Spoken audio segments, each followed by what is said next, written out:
자, 귀경길 곳곳에서는 추돌 사고도 잇따랐습니다.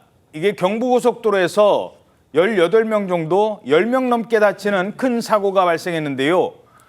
버스 전용 차로는 버스만 다녀야 되는 거잖아요. 그리고 정해진 인원이 있습니다. 무슨 일이 있었던 겁니까? 네, 경부고속도로 상행선 청주 나들목 인근에서요. 이 차량 6대가 추돌하는 사고가 발생했습니다.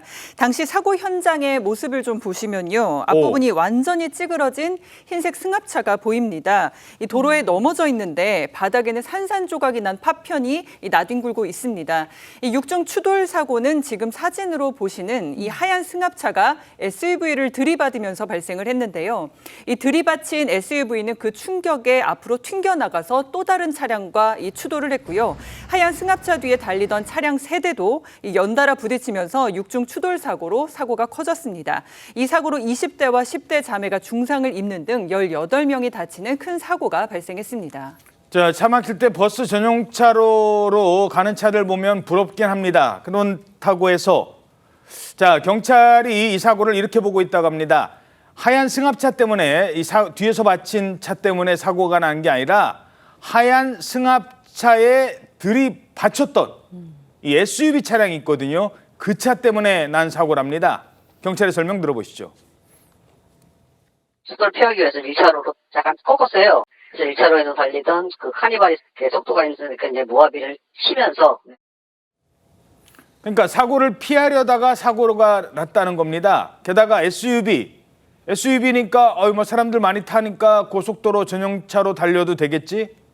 그런데 저 SUV도 사람이 얼마 타느냐에 따라 다르거든요. 저 고속도로 전용차로, 버스 전용차로는 안 된다고요? 네, 맞습니다. 9인승 미만인 차량 같은 경우에는 이제 버스 전용 차로로 이제 운행을 했으면 안 되거든요. 근데 이때 당시 이제 SUV 차량이 이제 그런 상태였는데 버스 전용 차로를 달릴 수 없음에도 무리하게 끼어들다가 이렇게 사고가 발생을 했습니다. 그리고 이 사건 말고도 서해안 고속도로에서 이제 중상이 발생하는 그런 사고가 있었는데 이때는 또 3중 추돌이 있었습니다.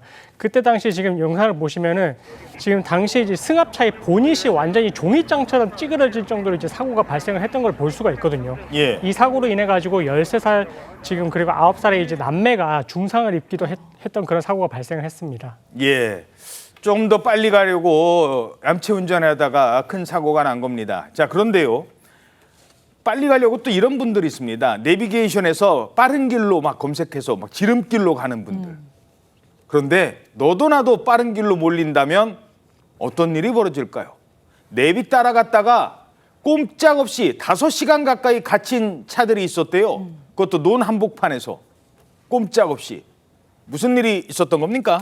네, 내비게이션 때문에 벌어진 일이라고는 하는데요. 어제 SNS에 올라왔던 사진 먼저 보시면 이해가 되실 겁니다. 예. 자, 보시면 굉장히 좁은 길이고 옆에는 그 벼들이 익어가는 완전히. 논이잖아요. 예. 저게 차 한 대가 겨우 지나갈 수 있는 농로인데 지금 예. 차들이 거의 수십 대, 수백 대가 지금 쭉 줄지어 있는 모습입니다. 여기가 충남 아산시 인주면에서 평택호 방향으로 가는 좁은 농로였는데요. 예. 한 SNS 사용자의 설명을 들어보니까 내비게이션이 여기 이 길이 빠르다라고 안내를 해줬다는 거예요. 그리고 갔더니 아마 이 회사의 내비게이션을 쓰는 운전자들이 다 여기로 몰린 것 같습니다. 아, 그래서 너도 나도 일로 그렇죠. 알려줬구나. 저렇게 차들이 몰린 거예요. 근데 문제는 지금 사진에서 보는 것처럼 저기가 사실 평소에는 차 한 대 겨우 지나가는 좁은 길이었는데 예. 이렇게 수십 대의 차들이 몰리다 보니까 아무래도 정체가 더 심해진 겁니다. 평소에는 절로 가면 좀 빨리 갈 수 있는데. 그렇죠. 평소에 아마 차가 없었을 때는 지름길이었었던 건 분명할 것 같아요. 예. 그런데 이렇게 차가 많으니까 앞에서는 차들이 가질 않고 뒤에서는 계속 차들이 밀려오니까 중간에 있는 차들 오도 가도 못하고 꼼짝없이 갇힌 셈이 되었고요. 심지어는 2km 지나가는데 5시간 넘게 걸린 만큼 정말 오도 가도 못하고 그 길에 갇혀 있었다. 이런 설명도 있었습니다. 자, 낮에 저렇게 있다가 갑자기 밤 됐네. 아버지 해 졌는데요. 달 보이는데요. 보름달. 농로에서 지금 5시간이나 저러고 있었다는 겁니다. 내비게이션 믿고 가다가 저런 낭패를 당한 겁니다. 조금이라도 빨리 가려고 큰 길 아닌 지름길을 찾아가는 분들도 많은데 때로는요. 이 알지도 못하면서 아는 척하는 내비 때문에 이런 낭패를 보는 것 같습니다.